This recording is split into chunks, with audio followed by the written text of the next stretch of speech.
Uppgjörsfund Skaga fyrir fyrsta ársfjórðung þessa árs. Í stuttu máli má segja að árið hafi farið vel af stað á flestum vígstöðum eins og fram kom í afkomutilkynningu sem við sendum frá okkur eftir lokun markaða í gær. Ég mun byrja á því að fara yfir helstu tíðindi fjórðungsins ásamt fréttum ytri vöxt en svo mun Brynjar Þór Hreinsson, fjármálastjóri Samstæðu, fara yfir rekstrarniðurstöður fyrsta ársfjórðungs. En við skulum byrja á því að fara yfir það sem helst ber að geta af tímabilinu. Nú heilt yfir einkenndist fjórðungurinn af góðum tekjuvexti innan Samstæðunnar og þrátt fyrir erfitt markaðsumhverfi að þá óhætt að segja að árið fari nokkuð vel af stað. Afkoma fjórðungsins var jákvæð 136 milljónir eftir skatta. Og eftir viðsnúning í tryggingastarfseminni á síðasta ári þá sjáum við áframhaldandi jákvæða þróun inn í þetta ár með góðum iðgjaldavexti og lækkandi kostnaði. Iðgjaldavöxturinn hjá VÍS nemur 10% á milli ára og við sjáum einnig áframhald á kröftugum vexti í sölu líf- og sjúkdómatrygginga sem eykst rúmlega 16% á milli ára. Nú kostnaðarhlutfall lækkar á fjórðungnum og hagræðingaraðgerðir sem farið var í undir lok síðasta árs eru farnar að koma fram.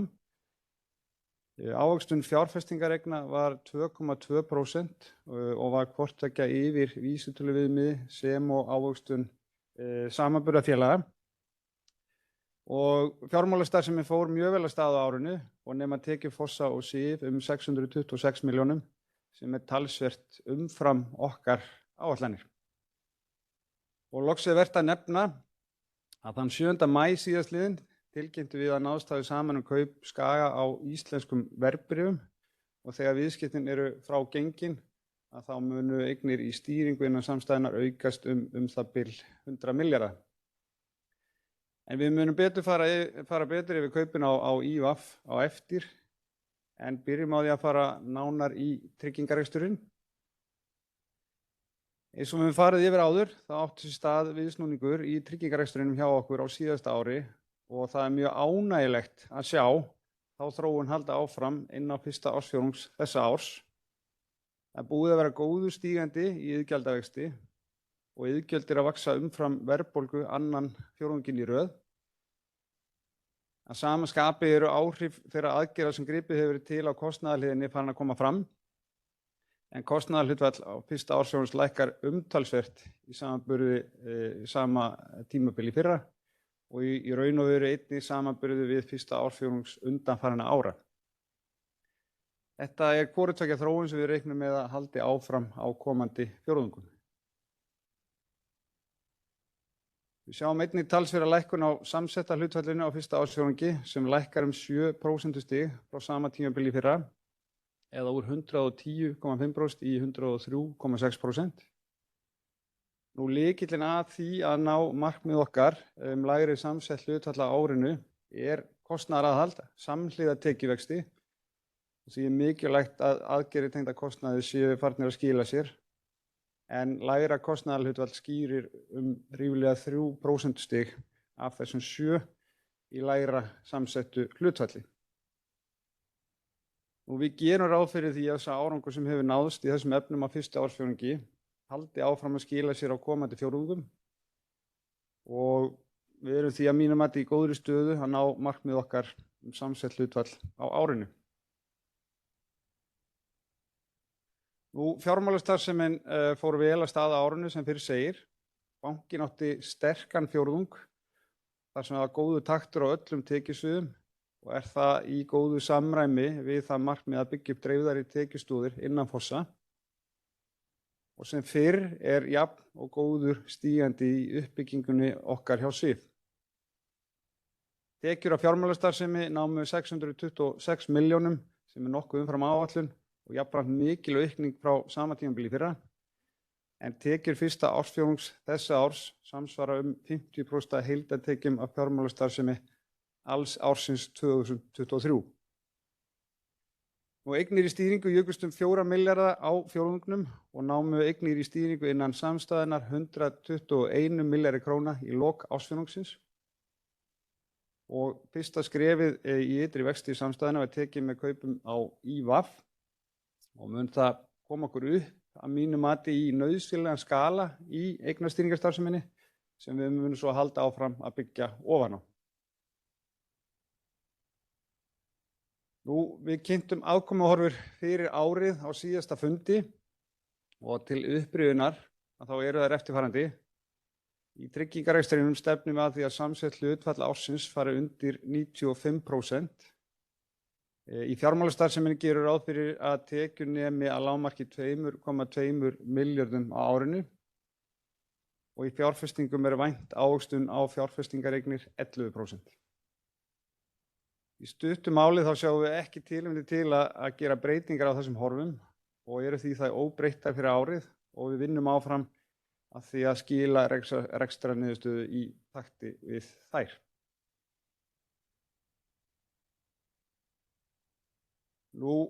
Förum aðeins inn á samlegð. Við töluðum að halda fjárfestum upplýstum samlegð í tengslu við sameiningu VÍS og Fossa. Þar sem áætluð samlegð yrði 650 til 750 milljónir árið 2026. Það gleður mig að segja frá því að á kostnaðarliðinni hefur samlegðin komið nokkuð hratt fram og það er strax útlit fyrir að við munum ná árlegri kostnaðarsamlegð upp á rúmlega 200 milljónir á þessu ári. En stærstu póstarnir í þessari kostnaðarsamlegð upplýsingatækni, húsnæðiskostnaður, samþætting á milli SIF og Glims og lægri fjármögnunarkostnaður hjá Fossum fjárfestingabanka. En við erum einnig á góðu róli hvað var að tekjusamlegð en á fyrsta ársfjórðungi tókst að draga fram 60 milljónir króna á árlegri samlegð sem hefur skilað sér í gegnum krosssölu á milli félaga í samstæðinni. Við skulum fara aðeins yfir kaupins á íslenskum verðbréfum sem við tilkynntum fyrir í mánuðinum en þetta fyrsta skref nýrrar samstæðu í ytri vexti og þetta eru kaup á íslenskum verðbréfum og IVAF sjóðum. Með þessum kaupum þá förum við langt með að tvöfalda eignir í stýringu og þetta stórt skref fyrir okkur og færir okkur frekari tækifæri í uppbyggingu eigna og sjóðastýringar. Aðeins íslensk verðbréf. Félagið eitt elsta starfandi fjármálafyrirtæki landsins, stofnað árið 1987 og þekkt vörumerki á íslenskum fjármálamarkaði og býr einnig af reynslu miklum hópi starfsmanna. Félagið býður upp á þjónustu á sviði markaðsviðskipta, eigna og sjóðastýringar og með 100 milljarða króna í stýringu. IVAF býr einnig af breiðum hópi viðskiptavina, allt frá einstaklingum til stofnanafjárfesta. En það 4.000 viðskiptavinir sem með fjármuni í eignastýringu og vörslu hjá félaginu. En það mikilvægt að koma inn á í þessu samhengi að það hluti af núverandi starfsemi IVAF sem undanskilinn í þessum viðskiptum og það að segja fyrirtækjaráðgjöf og sérhæfðar fjárfestingar starfsemi sem verður ekki partur af starfsemi Skaga og það má orða þetta öðruvísi og segja að við séum í raun og veru að kaupa þá starfsemi IVAF eins og hún var fyrir sameiningu við viðskiptahúsið árið 2019.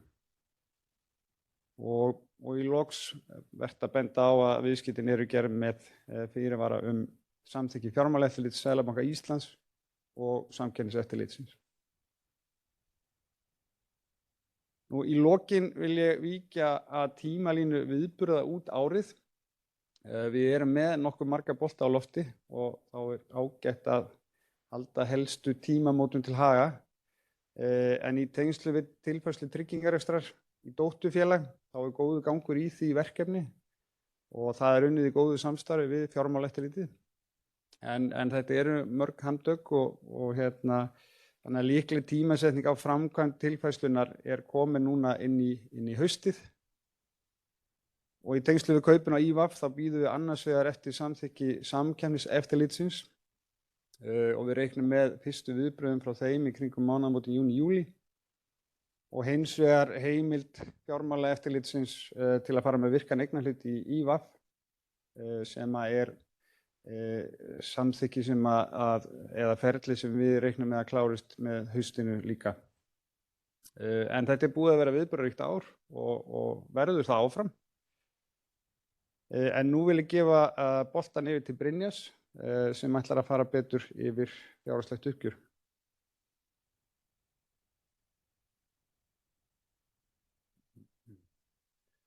Já, góðan daginn og takk fyrir það, Haraldur. Ég ætla að fara nánar yfir fjárhag samstæðunnar á fyrsta fjórðungi ársins. Þegar við horfum á rekstrar niðurstöðu samstæðunnar í fjórðungnum ber helst að nefna að kjarnatekjur af tryggingum og fjármálastarfsemi nema 7,4 milljörðum og vaxa 15% í próforma samanburði. Hagnaður fyrir skatta nam 202 milljónum og hagnaður eftir skatta nam 136 milljónum en hátt skatthlutfall í fjórðungnum skýrist af reiknuðum skatti á stöðu framvirkra samninga. Allar rekstrareiningar eiga góðan fjórðung í samræmi við markmið. Í tryggingastarfsemi heldur sterkur tekjuvöxtur áfram með hátt í 10% vöxt og hagræðingaraðgerðir koma fram í lækkandi kostnaðarhlutfalli. Í fjármálastarfsemi á fjórðungur mjög sterkur með tekjur upp á 626 milljónir og afkoma af fjármálastarfsemi var 90 milljónir fyrir skatta. Í fjárfestingum var ávöxtun góð í krefjandi umhverfi með 2,2% ávöxtun en hærra vaxtastig lækkar hreinar fjárfestingartekjur í samanburði við fyrra ár. Því næst förum við samandregin rekstrarreikning samstæðunnar á fyrsta fjórðungi. Það námu hreinar tekjur á tryggingastarfsemi 1179 milljónum og vaxa 40% á milli ára. Tekjur á fjármálastarfsemi eru 599 milljónir en það búið að leiðrétta fyrir tekjum af fjármálastarfsemi innan samstæðu. Hreinar fjárfestingartekjur námu 566 milljónum þegar búið að draga frá fjármagnsliði vegna vátryggingaskuldar og víkjandi skuldabréfs. En 40% lækkun hér á milli ára skýrist meðal annars af hærri fjármagnsliðum á þessu ári. Hreinar rekstrartekjur á fjórðungnum námu því alls 2365 milljónum. Rekstrakostnaður nam 2017 milljónum og hækkun á milli ára skýrist að mestu á því að fjármálastarfsemi er nú hluti af samstæðunni. Afskriftir og virðisaukaskattur á fjórðungnum nema 108 milljónum og einskiptiskostnaður að fjárhæð 38 milljónir féll til á fjórðungnum. Skatthlutfall er hátt eða 33% og tekjuskattur er því 67 milljónir sem skýrist að mestu vegna reiknað skatt á stöðu framvirkra samninga. Hagnaður eftir skatta nam því 136 milljónum. Efnaður samstæðunnar er áfram sterkur með tæpan 21 milljarð í eigið fé og eignir upp á 71 milljarð og hækkaði ríflega 5 milljarða. Stækkun lánasafns Fossa heldur áfram jöfnunarskrefum og hefur lánasviði einnig tekist að koma að stærri verkefnum og selt frá sér lán fyrir hátt í 1 milljarð það sem af er ári. Fossar hyggjast ráðast í skuldabréfaútgáfu á næstu misserum í kjölfara útgáfu grunnlýsingar fyrir árinu þar sem áhersla verið lögð á að fjölga fjárfestum og lengja í fjármögnun bankans. Því næst ætla ég að kynna nánar reksturinn í 3 tekjustofum samstæðunnar og byrjum á yfirferð á tryggingastarfsemi. Í tryggingastarfsemi ber helst að nefna mikinn bata í afkomu af vátryggingasamningum eða sem nemur 400 milljónum króna á milli fjórðunga á milli ára, líkt og sjá má hér hægra megin. En það er sambland af tekjuvexti, kostnaðarhagræði og lægra tjónahlutfalli sem skilar þessum afkomubata. Tekjuvöxturinn er áfram sterkur með 9,9% vöxt á milli ára og ánægjulegt er að sjá að kostnaðarhlutfallið lækkar ríflega 3% stig eða úr 23,8 niður í 20,9. Tjónshlutfallið er einnig að lækka á milli ára eða 4%. Samsetta hlutfallið skilar sér því í 103,6% á móti 110,5% á sama tíma í fyrra. Fyrsti fjórðungur ársins er jafnan tjón á þyngri og er niðurstaðan því í takt við áætlanir. Í fjármálastarfsemi á fjórðungurinn mjög sterkur þar sem tekjur ríflega tvöfaldast frá árinu áður í próforma samanburði. Öll tekjusvið í fjármálastarfsemi byrja árið á krafti og dreifing tekna er góð líkt og sjá má hér hægra megin.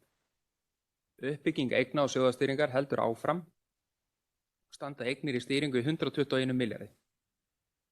Líkt og Haraldur kom inn á þá munu kaupin á IVAF auka enn frekar vægi þeirra verðmætu tekna sem felast í eigna og sjóðastýringu og skapa tækifæri til enn meiri samvinnu og tekjusköpunar milli trygginga og fjármálastarfsemi. Og hér niðri vinstra megin má sjá að mælikvarði tekjur og kostnað á stöðugildi kemur mjög vel út á fjórðungnum með 62 milljónir í tekjur og 52 milljónir í kostnað. Afkoma af fjármálastarfsemi var 90 milljónir fyrir skatta. Förum því næst yfir fjárfestingar og fjárfestingarsafni á VÍS. Hér vinstra megin uppi má sjá að á síðasta fjórðungi voru fjárfestingartekjur 946 milljónir. Ávöxtunin á fjórðungnum var 2,2% og hér niðri vinstra megin má sjá að allir eignaflokkar safnsins skiluðu jákvæðri ávöxtun, þó mest úr ríkisskuldabréfum og öðrum skuldabréfum. Og hér niðri hægra megin má sjá að hærra vaxtastig farið að hafa áhrif til hækkunar á fjármagnslegum vátryggingaskuldar og þar af leiðandi til lækkunar á afkomu af fjárfestingum. Hreina fjárfestingartekjur eru því 566 milljónir þegar búið að draga frá fjármagnsliði. Fjárfestingaeignir VÍS standa í ríflega 45 milljörðum í lok fjórðungsins og hækkun skýrist af auknum vátryggingatekjum ásamt fjárfestingartekjum. Líftími skuldabréfa og verðtryggingarhlutfall stendur nokkurn veginn í stað milli fjórðunga. Tilfærsla í eignasafninu á fjórðungnum helst sú að dregið var úr vigt ríkisskuldabréfa sem fór að megninu til yfir í skráð hlutabréf, þar af að mestu í erlend hlutabréf. Í þróun samsetningar hægra megin niðri má sjá að vægi hlutabréfa samtals 36% og hækkuð 5% á tímabilinu. Á öðrum ársfjórðungi hefur verið dregið úr vægi innlendra hlutabréfa. Förum þá yfir rekstrarkostnað samstæðu efnahag og fjárhagslegan styrk. Þegar við horfum á rekstrarkostnaðinn þá sjáum við að starfsemi samstæðunnar að aukast með tilkomu fjármálastarfsemi og kostnaðargrunnur hækkar því milli ára og fjöldi starfsmanna eykst. Meðal stöðugildi í samstæðunni eru 235 á fjórðungnum, þar af 40 í fjármálastarfsemi. Rekstrarkostnaður nemur 2156 milljónum á fjórðungnum en VÍS og Fossa réðust bæði ýmsa hagræðingu samhliða sameiningu og samhliða að koma fram, eins og Haraldur kom inn á. Hérna niðri má sjá samanburð á kostnaði í mismunandi starfsemi innan samstæðunnar. Þar má sjá að kostnaður í tryggingastarfsemi að hækka 5% milli ára eða úr 1360 milljónum í 1430 milljónir. Þetta má líka sjá að kostnaður í fjármálastarfsemi var 529 milljónir á fjórðungnum. Þegar við lítum á mælikvarðum fjárhagslegan styrk samstæðunnar, þá má sjá að gjaldþol samstæðu stóð í 1,48 í lok fjórðungsins og 1,42 eftir að búið að taka tillit til arðgreiðslu sem féll til í apríl. Lækkun gjaldþols á fjórðungnum skýrist af bæði arðgreiðslu og endurkaupum ásamt árstíðabundnum liðum og aukningu í hlutabréfaáhættu í fjárfestingasafni. Gjaldþoli hefur farið aftur hækkandi og núna yfirstandi fjórðungi í tæplega 1,5 í samstæði og ríflega 1,42 í tryggingarekstri. Þar fyrir neðan má sjá eiginfjárhlutfall Fossa stóð í 29% í lok fjórðungsins. Eiginfjárbinding nam tæpum 800 milljónum í samanburði við 1700 milljóna eiginfjárgrunn. Bankinn því áfram með talsvert svigrúm til vaxtar. Þá minni yfirferð lokið og gef ég Haraldi aftur orðið.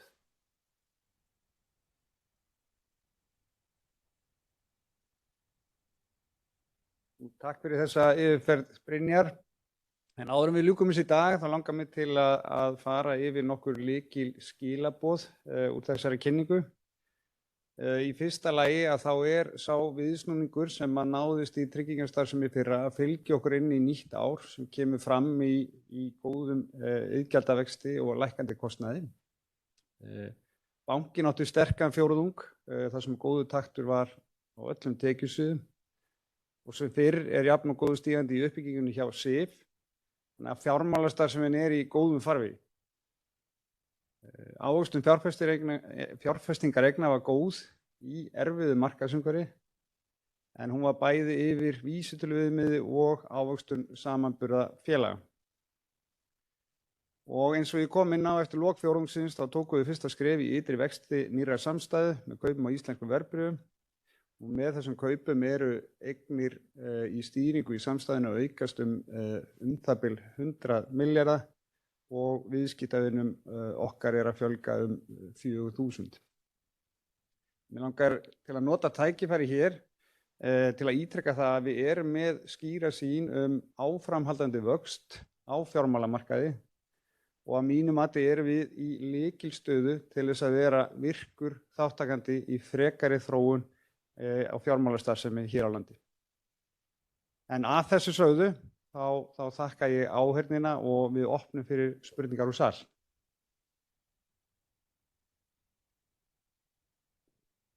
Snorri? Já, það tvennt sem ég að spá, komin ný rekstraráætlun út eftir kaupin á Ívar? Það komin svona grunnur að nýrri rekstraráætlun, já, en ekki eitthvað sem orðið birtingarhæft.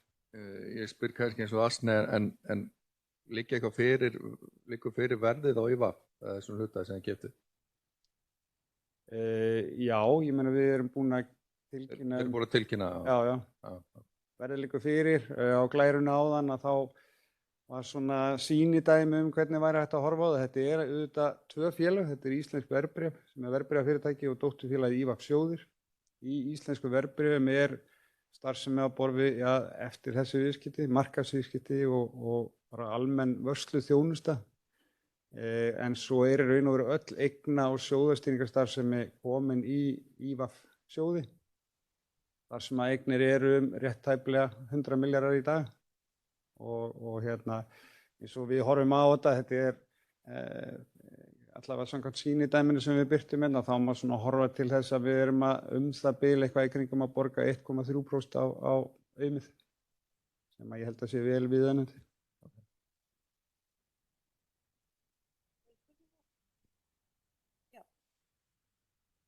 Mér langar að spyrja hans stjórnendakostnaðinn, en hvernig er svona bara dreifingin á milli, er þetta allt Fossar og SIF eða er þetta eitthvað svona sem er þá í rauninni yfir alla samstæðuna, bara hvernig er svona skiptingin á þessu?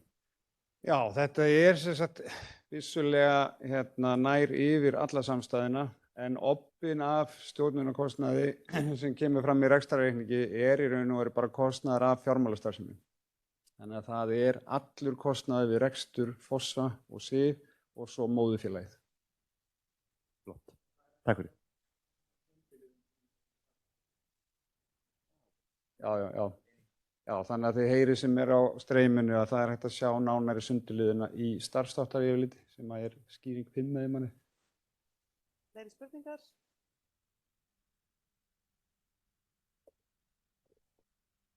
Þá þakka ég fyrir komuna í dag og sjáumst í haust.